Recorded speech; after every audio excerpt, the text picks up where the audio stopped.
do you want to talk about where the line is between and what is disabling? Yeah, it depends on how you want to approach it. If you're talking about neurodiversity, it's not a disability. Says who? The whole phrase was coined, and that's where the neurodiversity bit comes from. It's just a different way of thinking. And that came from Judy Singer. Okay, so is that the law in England that neurodiversity is not a disability, it's just a difference of thinking? So if you look at the Equalities Act, for example, it specifically states in there that for the purpose of the Equalities Act, autism is considered a disability. That's actually the fact that they have to have that disclosure in there. But if you've actually got the exact wording that for the purpose of this law, this is considered, then it's starting to recognize that no, it is that it's just cognitive differences and variations. Well, okay, so I guess give me a second because I am gonna actually pull us up Google search on this. Let's have a look at.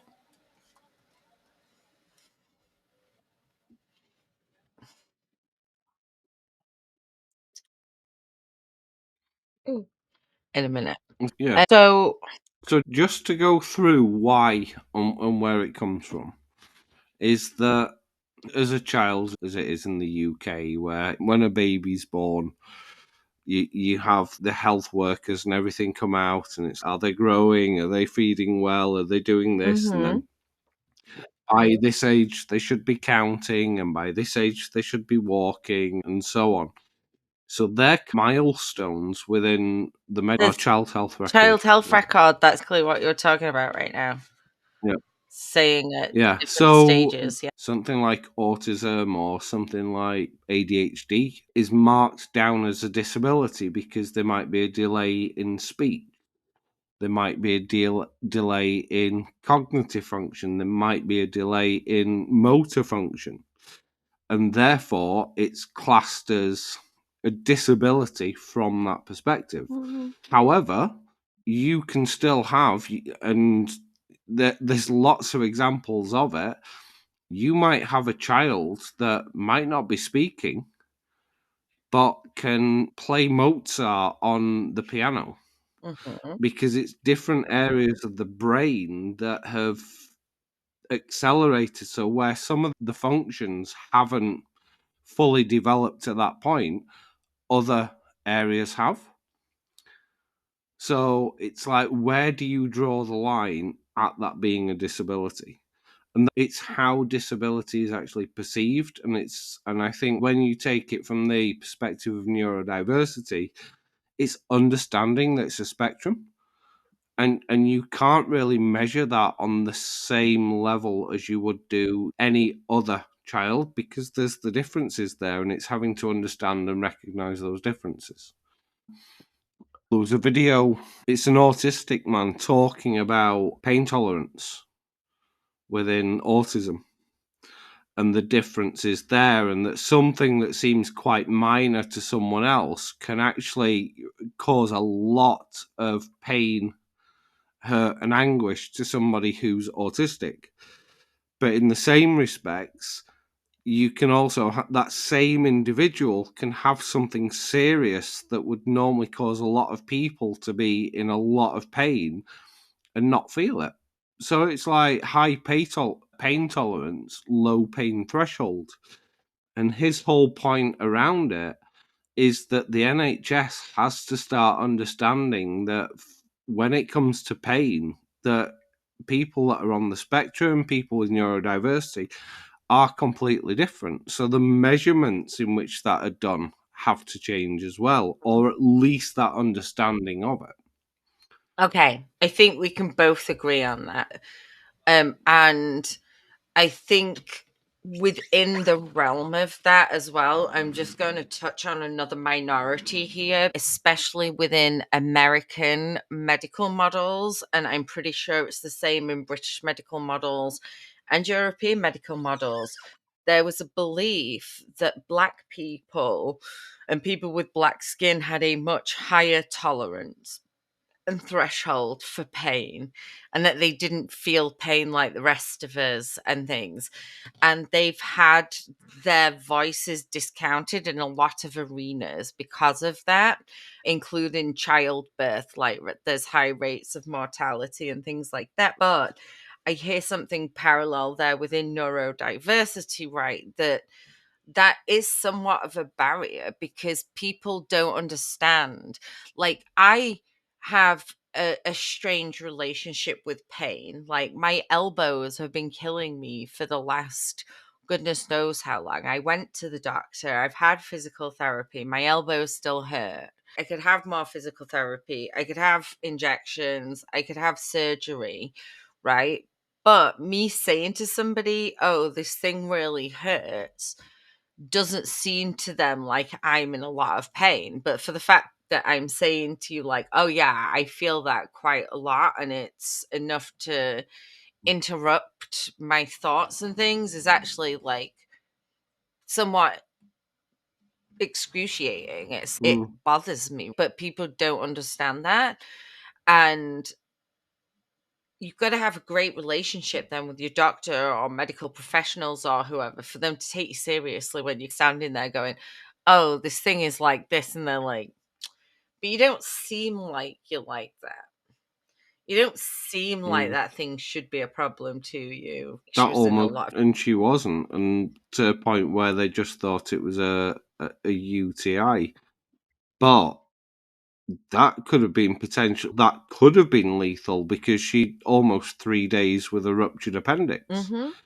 But the biggest part with that was because she wasn't doubling over in pain or in agony, and that's where some of that danger comes from. So Mm-hmm. if I actually went sick, if I went to the medical center because something was wrong, that did cause everyone to panic because it was like it must be Yeah. serious. And from a masking point of view, if I knew that there was potentially something there, it was quite hard because it was like, what level of pain should I be showing the doctor in order for them to take me seriously? Mm-hmm. And That's a struggle sometimes you I would have a lot. exaggerate the pain. Yeah, you'd exaggerate the pain. It's ooh, ah, because otherwise they'd just brush it off and say it's not a problem, it's not an issue, or come back if, and you'd know. And it's very difficult because you know internally. And again, this comes back to those different connections in your brain. You have something in your brain that is telling you that there's something serious and that you should be in a lot of pain Mm-hmm. at the same time that you're not feeling any pain. There, you feel it, you're getting the signals, but you're not feeling the actual extreme of the pain that goes along with it. That's why that video was really interesting, watching him explain that. Because it's like an internalized pain that might manifest itself in a completely different way. And for some people, I know for some, instead of being in tears and being in pain, they'll just laugh because that's what it triggers Yeah. within them. So they find, and then they're even less taken seriously because that's not the reaction you would do if you had such and such. But is that a good thing? Is that not a disability? Mm, Because you don't know when to stop. no, You don't know when your body actually is about to kill you. I wouldn't call it disability. I would, but You could flip it, yeah, but you could flip it and look at it from either way. It can also be viewed as an ability oh, because often and the radiologists that I'm always rocking up at are definitely not, oh, here comes that super able person again.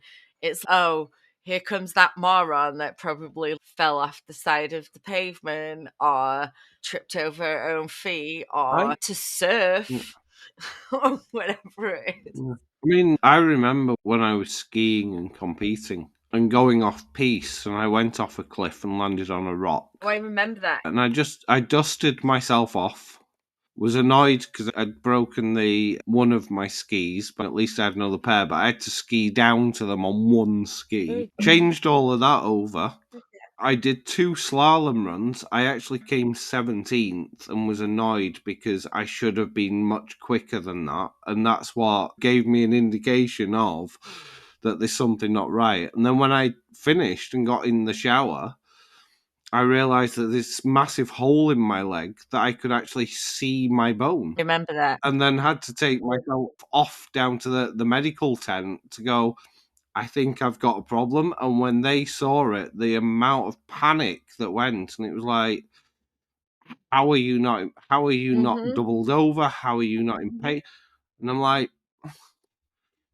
I don't know. But I just went about my day with this huge hole in my leg and staring at my bone. But I didn't realize until after. But Yeah, if you think and about it, that's like a bit of not a kamikaze skill to have, because it means yeah, that we'll just keep on going until we fall down dead. but if you think about it from the perspective of if you look at military or you look at people involved in accidents, and there's that element of shock where their brain switches, where they might be seriously injured but they don't feel it, and Mm-hmm. it's often put down to being in shock. And that, I think, when you look at neurodiversity and pain, that's more, rather than a shock response, that's more of a normalized response for someone that's neurodiverse. Mm-hmm. But it's the same kind of mechanism going off in the brain where the signals go off in a different direction that you don't realize that you're in pain. If I think to the injuries I had as a child, I remember throwing that piece of wood and getting that. When I walked in, I said it was a splinter, but it was like a huge chunk of wood had come off, embedded in my hand, hit the bone, snapped, and come back out the other side. Mm. And Mum went and got the smallest pair of tweezers she could because she thought it was a splinter until she saw it. And it was like, I've got half a tree coming out of my hand. I've got a lot of battle scars over the years. There's never been any time that I've been seriously in pain. Into back to this kind of what's a disability and what is disabling. I guess my first thing would be then, what do you think about those nuances? Because I know in the last week or so, you and I have gone back a little bit about what is considered a disability versus what is a disabling part of a diagnosis. And I feel for me, because people look at me and they go, no, you're not disabled. And I'm not disabled in the traditional sense that people think about disabilities, right? Which I think is often something more pronounced and physical. Um, but I do have persistent difficulties that don't tend to go away. They might lessen a little bit, but they don't tend to go away. And when I'm like, I have these things that happen in my life that I know are consistently disabling for me. Therefore, I consider myself a disability. For the last few years, have really struggled to turn up to places without having a panic attack before I walk through the Mm, doors. And then I'll just text Brian, tell him I'm coming home because I'm about to have a panic attack and I can't actually walk into where I'm going. It is a consistent thing that, like, I have to think about all the time, is like, where am I going to have a panic attack? Like, do I have my panic attack medication with me? 9 times out of 10, I don't, because I'm an idiot and I forget. Right. And yeah, it's like, those experiences, even getting out of the door in the first place, can just be so overwhelming, and it takes hours, right? And it wouldn't take a normal everyday person hours upon hours to get ready for an event and get out of the door and then turn up and not actually go in because they're about to have a panic attack, right? That's disabling. It's a yeah. disability with accessing certain situations. It's not necessarily, when you look at neurodiversity as a spectrum, that doesn't mean to say that it's a concrete yes or no, or that it's not a disability or it is a disability, because it depends on where you are on the spectrum.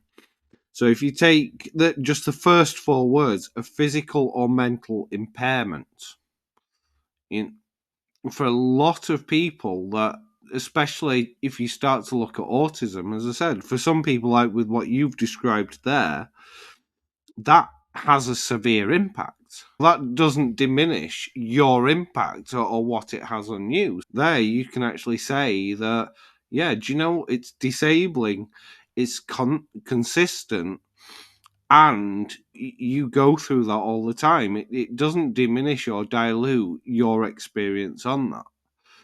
For other people, that impairment part isn't an impairment.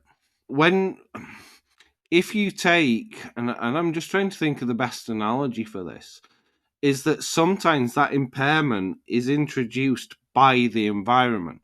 Settling. But if you've got, mm, say you were doing arts and crafts and you're left-handed, and the only thing that they've given you is right-handed scissors, you're going to struggle. It's going to cause problems.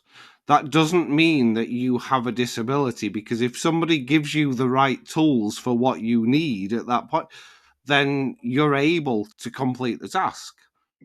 And that's where I think the environmental side, and where I've said to you before that some things that they consider as a disability is sometimes not. It's down to the environment being disabling And and having that impact.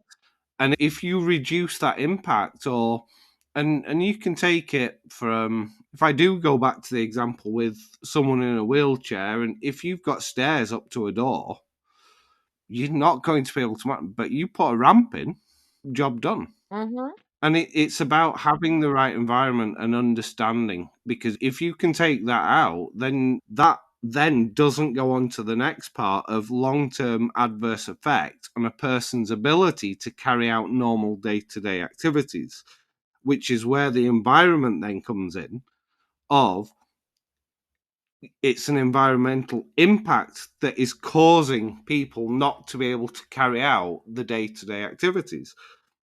Again, back to your point, that there isn't anything really. There can be some stuff that might limit the amount of anxiety, but it isn't going to get rid of that completely. In which case, you then have that area. It's about being able to understand what is a disability, what is disabling, and what isn't. And when they try and categorize everything into one thing, that's where it then starts to become a problem. So I think a lot of it, so if you break that down, it's more like functional impairment in a non-inclusive environment. And why I struggle with disability, and especially the definitions, is that's a medical, they tend to be medical definitions. Yeah. So they don't necessarily look at, when you start to look at a medical definition, then the onus is on the individual, that there is something wrong, inherently wrong with the individual, that either needs curing or can't be cured, therefore nothing can be done. The responsibility isn't on the environment then. And that's where, if you start to look at the different variations in the model, the social model starts to look more at everything is wrong with the environment, not the individual, which then creates its problems. Because, as you said, if with your experiences that was to come under the social model, they went, we need to change it enough that you don't have the anxiety. And as I said, you can reduce that, but you can't fully get rid of that. And that's where you then start to see things come in at universities where they're like, we're not going to clap anymore because it might. That's pushing it more to the other extreme. It's starting to look more at the paradigm level of saying, recognizing that there's disabilities associated, there's also environmental impacts, and there's also natural variation, which essentially is what, if you look at neurodiversity, within that, there can be disabling elements and there can be elements which could be considered a disability. So it's not, as I said, it's not a black or white answer or a response. It's just looking at those different areas and going, okay, that's something that I would struggle with. That's something that I might struggle with on certain days. If I'm stressed, or if this has happened, or if that has happened, then that will impact me more. But on a standard day, would be perfectly okay. And then, yeah, so it's an interesting one, but it's about recognizing that there is that spectrum that goes with it. And I think when they try and categorize it into one banding and say this is a disability or this isn't, that's where it then causes the problems. And I think with autism, the UK's got a little bit better with that because they've moved away from high functioning, low functioning, and they've gone along the lines of level 1, level 2, and level 3. I can say, if I'm looking at that, I think level 3 is the top end of it. If I was to put myself in there, there's days I know that if I've had a really heavy week or I've had an emotional impact through the week, there's certain aspects where I'd probably be touching level 2, but they don't. They were so there's still work to be done. But I think where it comes from, where it's categorized as a disability, is that's where a lot of the stigma and the judgment come from as well, because it's seen as deficits, which is where the word disability is seen as the deficits, and everything then focuses on poor you, what can we do to cure you, what can we do to help, what can we, rather than actually seeing the positives and the actual abilities and talents and everything that come with it, they get ignored because of that. Why ADHD needs to be seen as a disability and not like a super strength because, hey, we can do this and this.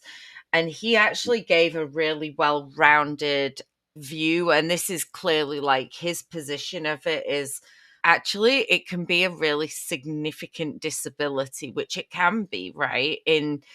certain environments that aren't built for people that have got that restless mind, restless nature. It's like the things don't fit together. What he was actually talking about was the medication. He was talking about some of the other things that because ADHD is seen as a disability, people are actually able to get access to that they wouldn't if it wasn't, right? If you actually decategorized it, then kids in school that actually genuinely need these like assistance plans wouldn't get those plans because it's no longer seen as a disability. So I think in America, there's a little bit more about like getting those categorizations for other reasons than there probably is in England. But I was just looking to see if there's something in here where he talks about that because I was like, oh, that's super interesting. I'd not really thought about it from that perspective before. It's still an issue here where you can't get the support and everything in place without a diagnosis, but then you have to wait 5 years for a diagnosis. There you go, look. And I think that's where there has to be that different classification with it. Because for some people, that there is, like you were saying, and like I said, where you have people along that spectrum, is that for some of them, they need that medical care. For others, they don't. They need more of a, a social side to it, whether it's through occupational health, whether it's reasonable adjustments, whether it's anything there. For other people, they need that therapeutic side. They need to be able to speak to someone and to be able to understand and to be able to have a connection with people that understand what they're going through. And that might be enough. So everybody has a different level, but when you categorize it, then it all comes back to being treated at one place that can't manage that right now. So many people are being neglected and missed out. Um, I think that's where, with companies, with organizations, moving towards that person centered approach. Hmm. And I think you made a really good point earlier when you said about the superpowers. I think that's the same. And it's where I think with neurodiversity, it's where it's heading. And that's one thing that I try and be very careful with, or to point out, is that, do you know what? For some people, there are abilities. For others, it's just getting through everyday life. But regardless of where people are and what they need, it's always a trade off. It's always a trade off that, in order to get things like, if you take autism and things like pattern recognition, and in order to do that, you need the right environment set up for people to do that. So it's not necessarily a superpower in that sense. It's a trade off of that people have certain skills. Everyone has skills, everyone has qualities. For some, it's more natural rather than learnt. And that's regardless of whether or not somebody's neurodiverse, neurotypical. Everyone brings their own skills and talents and everything to the table. But there's always a trade off, regardless. And that's what I think, when you start to take like a more person centered approach in what you're doing, and how do you get the best out of someone, what actually makes it more comfortable for them, what barriers do they actually have, what difficulties do they have, when you start to apply some of that, it makes for a much better environment for everyone. Okay. So, in an ideal world, that's just how it would be, where we wouldn't need to classify people as disabled, because we just recognize people have different needs. We'd figure out a way to adapt to those needs, etc. But we don't live in an ideal world, and not every company is created equally, not every culture, not every location, geographical, etc., is created equally. And I was just whizzing through this conversation, and I thought this was a good place to stop, right? Because we call this Unlabelled and Limitless, and here I am saying, hey, we've been going back and forth talking about what is disabled versus disabling. But I guess in America, ADHD is a mental disorder. Maybe it is now considered a developmental disorder, as it should be, right? Because it's something that we have from childhood. It doesn't just appear as we're in our 30s or whatever, even though it appears that way. um However, I do get, like, the high, like, stigmatism as well, right? Mm. But I also understand that when you use labels, right, they've got protections surrounding those labels. So for ADHD here, because it is considered as like a disorder, etc., that does X, Y, and Z, it then gives you access to the medical care that you need to be able to research, to be able to get protections under the law. So if something is disabling rather than a disability, how do you get that access and protections if people are not really interested in whether or not you're struggling in a certain area? No, I think that's where I think that the term disability, in that sense, does help to advocate for change. I think it's a very difficult one. If I take it from a personal point of view, that if I was to give myself that label just to get through a barrier, or As I always say, I think the one thing is that a lot of these barriers are systemic. But if I'm using that label, then I have that thought wrestling through my head. It's that sense of injustice from both levels. It's then, am I feeling manipulative because I've classed it as a disability just to get through a barrier that shouldn't really be there in the first place? Maybe it's because I'm used to that. Maybe because I've seen it so much, and that's why I'm in positions that I'm in advocating for accommodations, for support for people.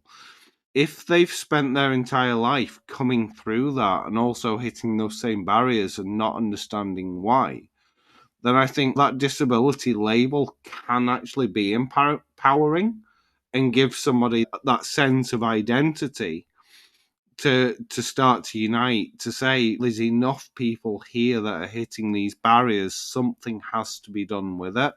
And I'm seeing this more and more in businesses. It's one of the questions that I get asked a lot is around disclosure rates, Mm-hmm. because organizations that are opening up to neurodiversity and wanting to do more around neurodiversity are saying, but we don't have the people. And it's like, it's the disclosure side. And I've said to companies before that when you've lived your life with these systemic barriers, you aren't just suddenly going to turn up at somewhere where they go, oh wait, we're welcoming of everyone, and immediately trust them. Mm-hmm. Because I think for a lot, especially me as well, it's not the words, it's the actions. Mm-hmm. And as people start to see an organization or a company or something actually making a difference, that's when they'll start to let the guard down a little bit, open up or drop the mask. But the moment something doesn't feel right, that will go straight back up again. So it's a hard one, because I think one of the areas with that and being able to come out from behind it, and I think where I was going with it is that with the systemic barriers, for someone to actually say, yes, I have a disability, one, it gives them a label, but it gives them a sense of community in some respects. It's when they then start to come out from that and start to question and say, but is it a disability? Why should it be a disability? Why am I different to so? That's when you then have more issue as those systemic barriers start to move. And they're like, oh, why do you need a service dog in this? Because I have panic attacks. There's places outside where I have panic attacks and shit and forget to take medication or forget to take it with me, right? And there's things that happen around the apartment that I could be reminded of that would help me not have as much anxiety before leaving the house. There's genuine things that a service dog can actually do for me. I hate being in now because it's just so overwhelming with the noise and the people in there and shit. And it's just, oh my God, kill me now. Me with on a daily basis, right? But it's like trying to explain that to people that, like, yeah, I've got some issues, like forgetting that I have medication that can help me with my issues. So if you imagine you're in a meeting, Yeah. you're having a new building designed, Mm-hmm.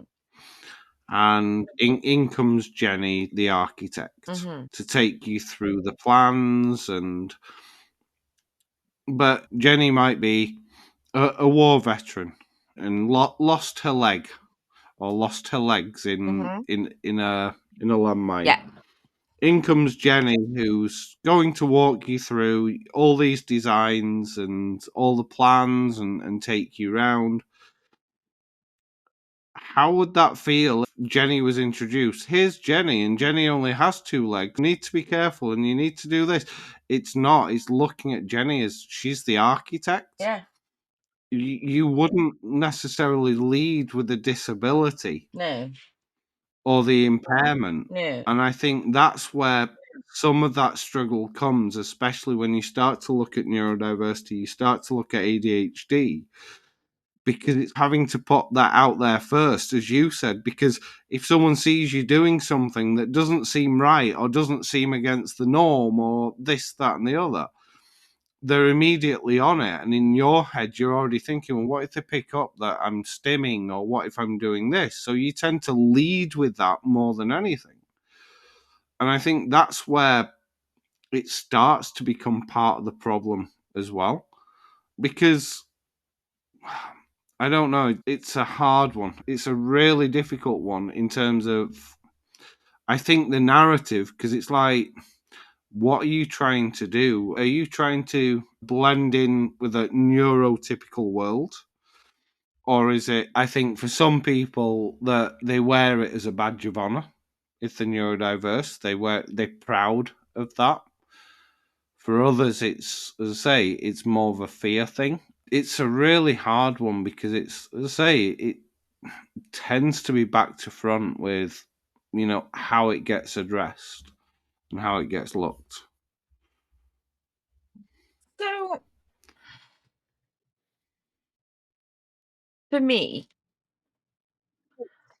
I definitely can see, now that I know what and who I am, what I have, right? Which is ADHD.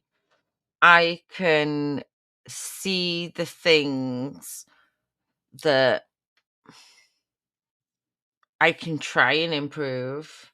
I might improve for a little bit, but and not really things that I'm ever going to be great. It was absolutely terrifying having a panic attack right next to Central Park with my bike and not be able to like move or lock my bike up or do anything, thinking like, oh my god, my brain's going to explode out my head. A dog could help in that situation, Mm-hmm. especially a well-trained little service dog, because that shit was pretty proper scary. And I've had panic attacks on the subway. I've had panic attacks in meeting rooms and shit before. Mm-hmm. So yeah, not cool. Mm. So to me, that is Well, just read. disability, and I'm not afraid to say to people that is disabling. But there are aspects of ADHD where I'm like, oh yeah, that totally gives me strengths in those areas. And because of this, I can do that, and I have this and this. So I see, yeah, like in it's driven me in other areas. And when you take that strengths based approach, you can certainly go, yeah, if I focused on my strengths instead of, and hey, these parts of neurodiversity have given me these things, or these traits are actually typical of those things. But if the environment is what's disabling, but this is the environment we're in, and people are resisting change, like, how's that going to work out for everybody? Well, Ooh. it's not necessarily about focusing on strengths and ignoring everything else. It's about understanding those and everything. It's about accepting that. But if you take someone else, you might have someone right next to you with ADHD that has the complete opposite to you. The things that you struggle with are things that they don't, but the things that you're comfortable with are, but it's the same thing. And it's immediately that label, it comes back to that label is put on the same people. You have the same condition, therefore. And just reading, well, because I was reading through the screen, that last paragraph, I think, kind of sums up quite a bit as well, where it says, as long as you have this conflict between science telling you that the disorder is largely genetic and biological and the public believing it arises from social issues, you're going to continue to have tremendous controversy in the mind of the public. Mm-hmm. That everything that I come across is an either or. Nobody actually sees or accepts an and. Mm-hmm. Nobody can look at those two things and go, do you know what? It can be Oh genetic yeah. and Oh, biological. of course. And I think that's where, and I see that so often where it's an either or. And it's strange because as somebody who's autistic, you're only supposed to see in black and white. And again, that comes down to that no, not everybody that's autistic has the same traits.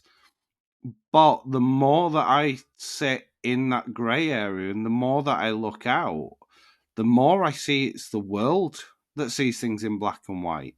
It's always an either or. You can't have both. Or you can't, and that is something I've always found quite frustrating when they try and put that label on autism and say, "Oh, it's black and white thinking," and it's is it though, or is it more complex than that? But it's coming from the understanding of a world that does tend to black and white think and doesn't necessarily see the grey areas